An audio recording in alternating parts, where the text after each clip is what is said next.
It's that time of year again, and in honor of the second annual Women's March, I thought it would be a great idea to talk about equality. While women have earned the right to vote and are largely seen as equal to men under the law, there's still some pretty big discrepancies between the sexes and how they're treated in America. There's also some pretty big points missing from all these discussions about privilege and who seems to have all of it. I'm looking at you, cis white males. It's time to check some privilege. For example, in federal court, women are less likely to do time for the same crime. On average, men receive sentences that are 63% higher than women with the same convictions. Women are also more likely to avoid conviction altogether or to avoid incarceration when they are convicted. Privilege. Media and activists are more likely to focus on my gender's body image, self-esteem, and beauty standards, and often ignore male self-esteem issues completely. On its most basic level, body positivity is the idea that all bodies are good bodies. Historically, 70 to 80% of families looking to adopt specifically request baby girls, even though there are more boys available for adoption. As a woman, I can make statements about scientifically documented differences between men and women, like women having higher emotional intelligence and verbal skills, but men being better at spatial reasoning and technical skills, and probably not get fired from Google for being sexist.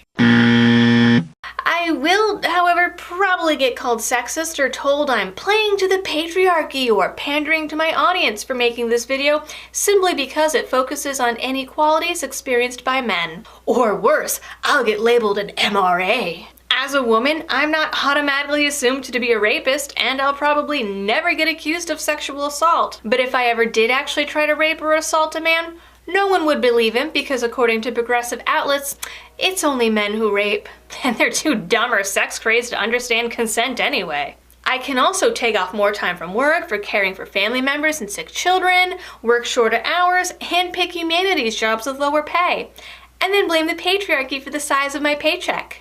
2 words: toxic masculinity, and how it's blamed for everything. We have a serious sexual assault problem in the United States. One of the reasons why?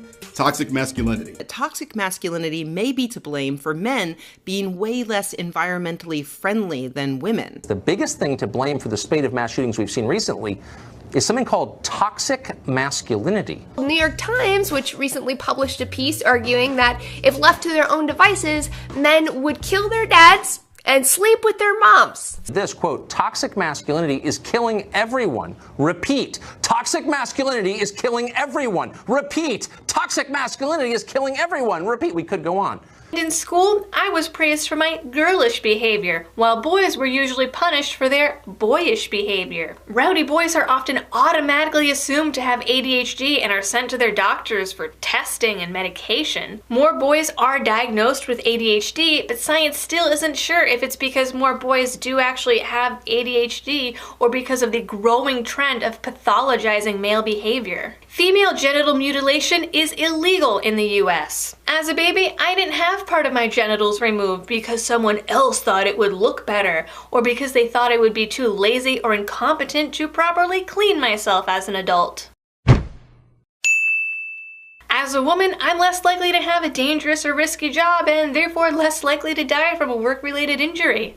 Domestic violence against men is rarely recognized by society, even though in 2013, the CDC found that roughly 30% of men experience domestic violence in their lifetime. And when these incidents are reported, female offenders are less likely to get arrested and male victims are more likely to be victim blamed than women. Many shelters serve women only, and even family shelters don't allow male children after a certain age. Speaking of shelters, 62% of the homeless population is male, and they're less likely than women to receive any aid or assistance. And I'm not the one being blamed for every act of oppression throughout history. Sorry, white guys. It's your fault. Though progressive outlets claim that there isn't a gender bias in custody battles, women are awarded custody about 80% of the time. Only 1 in 6 custodial parents are fathers. Woohoo! As a woman, I also have the advantage of not having to sign up for the draft. I'll also be able to take my children to the park without other parents being suspicious of me. Now that we've reached the PC era, as a woman, I also have a chance of getting a job based on affirmative action or gender diversity quotas rather than actual skill or suitability. Especially if I'm applying to the aforementioned Google. As a woman, I can choose to be a stay-at-home parent, and the only people that will look down on me for it are radical feminists. And finally, many feminists and activist groups claim that the gender inequalities experienced by men aren't examples of sexism, but are merely non-privileges that don't have any actual effect on male lives. That's it for today, so as always, if you liked this video, please don't forget to like, share, and subscribe, or find me on any of my social media. Thanks for watching, and I'll see you next time.